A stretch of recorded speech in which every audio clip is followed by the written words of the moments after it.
नमस्कार साथियों, आज से आपका यूजीसी नेट जेआरएफ का एग्ज़ाम स्टार्ट हुआ है और आज जो लोग पेपर देकर आए हैं उनके माध्यम से कुछ जानकारी निकल कर आई है कि किस प्रकार के क्वेश्चन आपके पेपर 1 के अलग अलग सेगमेंट में पूछे जा रहे हैं, जिसमें से 3 सेगमेंट चूंकि मेरी जिम्मेदारी पर है तो मैं उनके क्वेश्चंस आपको जरूर डिस्कस करूं कि कैसे प्रश्न बन रहे हैं और कैसे प्रश्नों को आपको देखकर जाना है, कहां पर आपकी तैयारी विशेष रूप से होनी चाहिए। ठीक है ना। जैसे कम्युनिकेशन की बात करें तो कम्युनिकेशन में कुछ पैटर्न तो फिक्स है, जैसे कम्युनिकेशन के टाइप से क्वेश्चन पूछ लेना। ठीक है ना। इस बार भी उसने पूछा है, कम्युनिकेशन के टाइप पर क्वेश्चन पूछा है, नॉइस पर क्वेश्चन पूछा है, क्वेश्चन आपके नॉइस पर बने, कम्युनिकेशन के टाइप पर क्वेश्चन बना है और नॉइस पर क्वेश्चन बने। ठीक है ना। बैरियर पर, हालांकि मैंने आपको पढ़ाते समय बताया था नॉइस और बैरियर, नॉइस को ही बैरियर कहा जाता है, मतलब जो अगर नॉइस शब्द का प्रयोग कम्युनिकेशन में करें तो एक्चुअली बैरियर के लिए करते हैं, लेकिन कुछ जगह पे इस टर्म को अलग अलग इस्तेमाल किया गया है तो इन पर भी क्वेश्चन बने हैं। फैटिक कम्युनिकेशन पर क्वेश्चन बना हुआ है। ठीक है ना। फास्ट कम्युनिकेशन पर, टू द पॉइंट, सटीक, कंसाइज कम्युनिकेशन पर।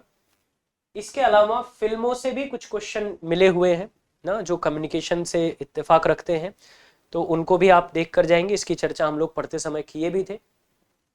इंट्रापर्सनल और इंटरपर्सनल कम्युनिकेशन पर क्वेश्चन बने हैं। इंट्रापर्सनल, जहां आप अपने आप से कम्युनिकेट करते हैं, यानी एक व्यक्ति अपने आप से कम्युनिकेट करता है, वो इंट्रापर्सनल है। और इंटरपर्सनल है जहां वो म्यूचुअल करता है, किसी और से कम्युनिकेट करता है, वो क्या हो जाएगा, इंटरपर्सनल कम्युनिकेशन हो जाएगा। ये सेगमेंट है जो क्वेश्चन आपके कम्युनिकेशन वाले सेक्टर में बनाए। तो ये हमने अपने बैच के दौरान भी पढ़ा था, प्रैक्टिस के दौरान भी इस पर हमने क्वेश्चन काफ़ी सारे किए हैं, तो काफ़ी काम आपका आसान होगा। लेकिन जाने से पहले ये कुछ ऐसे फैक्टर हैं जिनको आप जरूर देख कर जाएंगे, क्योंकि इन पर क्वेश्चन पूछा जा रहा है।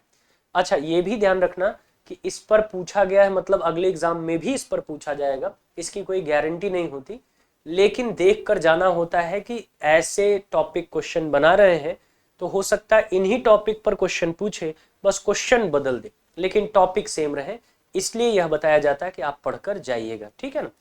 अब इसके अलावा कॉम्प्रिहेंशन में इन्वायरमेंट पर पैसेज पूछा गया था आपसे।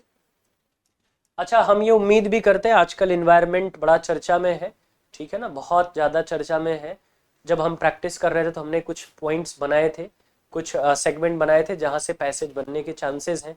तो उसमें एक तो सोशल इश्यूज पर था, दूसरा इन्वायरमेंट पर पता था कि इन्वायरमेंट को लेकर बहुत सारी मीटिंग्स हो रही हैं, बहुत सारे संगोष्ठी हो रही हैं। ठीक है ना, बहुत बड़े बड़े सम्मेलन हो रहे हैं, तो संभवतः इन्वायरमेंट इकोलॉजी से रिलेटेड एक पैसेज हमको देखने को मिल जाए। तो इन्वायरमेंट से रिलेटेड पैसेज हमको मिला। अब बात करें हायर एजुकेशन की, तो हायर एजुकेशन में यूट्यूब सेशन में मेरी आपसे मुलाकात हुई तो मैंने आपसे बताया था, मैंने आपसे बताया भी था और पढ़ाया भी था, कमीशन और कमेटी। ठीक है ना। कमीशन और कमेटी, आज़ादी से पहले शिक्षा को लेकर क्या कमीशन और कमेटी गठित की गई, उनका क्या उद्देश्य था, कौन उसके अध्यक्ष थे, और आज़ादी के बाद भी जो भी थी उन पर भी चर्चा हमने किया था, वो देख कर जाइए क्योंकि उन पर क्वेश्चन पूछे गए हैं। ठीक है ना। इसके अलावा NIRF रैंकिंग की बात हो रही है। NIRF रैंकिंग एक्चुअली 2015 में शिक्षा मंत्रालय के द्वारा, उस समय मानव संसाधन विकास मंत्रालय था, उसके द्वारा ये एक रैंकिंग स्टार्ट की गई उच्च शिक्षण संस्थानों की गुणवत्ता के लिए। ठीक है ना। शैक्षिक गुणवत्ता, रख रखाव, एनवायरमेंट, सारी चीजों को देखते हुए उच्च शिक्षण संस्थानों में रैंकिंग की व्यवस्था की गई, जिसको इन्होंने NIRF रैंकिंग के नाम से बताया था। इस पर क्वेश्चन बने हुए हैं। इसके अलावा ABC अकाउंट पर क्वेश्चन पूछा गया है। ABC अकाउंट एक्चुअली अभी NEP 2020 जो आपका आया है, ठीक है ना, NEP 2020, इसका एक रिकमेंडेशन है। जैसे आप कोई परचेजिंग करते हैं, ठीक है ना, आप कोई परचेजिंग करते हैं तो परचेजिंग में आपको रिवार्ड पॉइंट्स मिलते हैं, वो पॉइंट्स आप इकट्ठा किए रहते हैं, अगली परचेजिंग में आप जाते हैं तो वो पॉइंट्स आपके काम आते हैं, यही करते हैं आप। वैसे ही ABC अकाउंट आपका है, जो स्टूडेंट के जो भी उनके अचीवमेंट है उसके आधार पर उनके कुछ पॉइंट्स बनाता है और वह पॉइंट्स उनके पास रखता है, जिसपे आपको करना क्या होता है, आपको abc.nic.in पर जाकर अपना अकाउंट बनाना होता है एज ए स्टूडेंट। आपके जो जो भी स्कोर है, आपका जो भी पॉइंट है वो उसमें स्टोर हो जाता है। इसका फायदा क्या है, इसका फायदा ये है कि आप जैसे मान लीजिए कहीं और एडमिशन लेना चाह रहे हैं किसी संस्थान में, तो ये जो पॉइंट्स आपके हैं ये आपको बेनिफिट दिलाते हैं। ठीक है ना, ये आपको वेटेज दिलाते हैं। इसके अलावा आप स्विच करना चाहते हैं किसी कोर्स से दूसरे कोर्स में, तो उस पर भी ये फायदा करते हैं। कभी आपको मान लीजिए गैप लेना है पढ़ाई में, फिर पढ़ाई स्टार्ट करनी है, तो ये जो आपके पॉइंट्स हैं ये आपको फायदा दिलाते हैं, ठीक है ना। एबीसी अकाउंट उसी से रिलेटेड है, 2020 की एनईपी से ये प्रभावित है। अब धीरे धीरे यह प्रभावशाली तरीके से काम करना शुरू कर रहा है। इसी में आप अपार आईडी की भी बात करते हैं। आप देख रहे हैं कि एक आईडी बना दी गई जो ओवरऑल जब तक आप एकेडमिक या शिक्षा लेते रहेंगे तब तक वही आईडी आपकी काम करेगी। अपार आईडी बीच में 1-2 साल पहले तक ये बहुत तेजी से पॉपुलर हुआ, लोग टीचर्स जो है परेशान थे आईडी बच्चों की बनवाने में। अब तो स्कूल के एडमिशन के साथ ही यह प्रक्रिया शुरू हो जा रही है, ठीक है ना। तो यह भी उसी से रिलेटेड है, इस पर भी क्वेश्चन आपसे पूछा गया है, ठीक। तो ये कुछ फैक्टर है जहां से क्वेश्चन आपसे पूछे जा रहे हैं इन 3 सेगमेंट में। तो अब आप जाने से पहले, जैसे अगले एग्जाम में आप जा रहे हैं तो आप जानते रहिए जो सोशल इश्यूज आजकल खूब फैले हुए हैं, ठीक है ना, उन पर। दूसरा, आंतरिक समझौते और शांति पर क्वेश्चन, ठीक। चूंकि अभी आपने देखा कि एक वर्ल्ड वॉर जैसी सिचुएशन क्रिएट हो गई, रूस यूक्रेन का युद्ध हुआ, उधर इजराइल जो है फिलिस्तीन से लड़ रहा है, ठीक है ना, और भारत पाकिस्तान के बीच एक छोटा सा युद्धाभ्यास कह सकते हैं, युद्ध तो खैर था नहीं, वो ऑपरेशन सिंदूर था, ठीक है ना, जो भारत ने रिटेलिएट किया था एक हमले के बाद।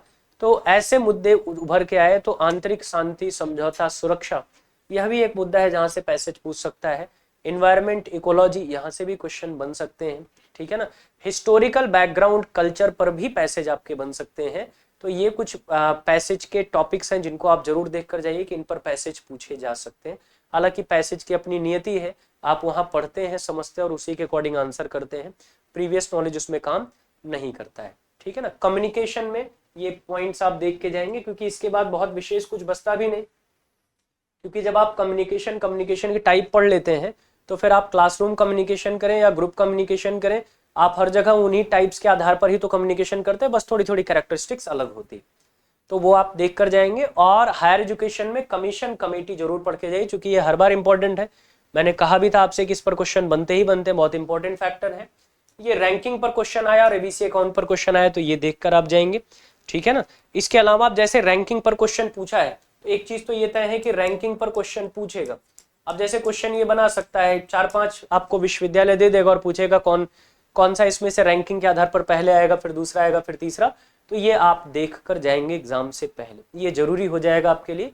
और अगर आप इतनी चीजें करके जा रहे हैं तो आप बेहतर करेंगे। बाकी जो पढ़ाया, जो समझाया, उसका रिवीजन बिना किए मत जाइएगा, रिवीजन जरूर करिएगा। बाकी आगे के एग्जाम में क्या अपडेट आएगी, कैसे क्वेश्चन बन रहे हैं, वो भी आपको समय समय पर बताते रहेंगे। फिलहाल आगे की परीक्षाओं के लिए आपको ढेर सारी शुभकामनाएं।